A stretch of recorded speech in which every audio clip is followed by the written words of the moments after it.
C'était long et dur. Beaucoup de mer, une mer super agitée. Je pense qu'on avait au moins 3 mètres de creux au large très rapidement. Et un vent, je peux pas dire, j'ai eu l'impression de faire que descendre au vent, donc ce qui est très désagréable pour les foils. C'était dur parce qu'une fois qu'on a passé les Minquiers, on a eu vraiment des gros creux. On a eu une zone au niveau des Minquiers avec des contre-courants, des bosses de 3 mètres de haut. Alors en foil, là, on comprenait plus rien, on a pris quand même quelques gamelles. On est arrivé à Fort-Élisabeth avec un vent arrière là, donc il a fallu descendre, c'était très dur et très toilé, beaucoup de vent. Et finalement le retour, ça a été compliqué jusqu'aux Minquiers.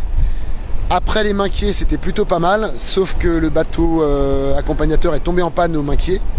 Donc on a décidé de continuer avec Christophe. Et donc on l'a fait, on a pris l'axe du vent qu'on estimait être le plus correct possible. Il nous restait 40 km, donc on n'avait pas vu du tout sur Saint-Malo. Et en plus on a eu un énorme nuage d'orage au milieu.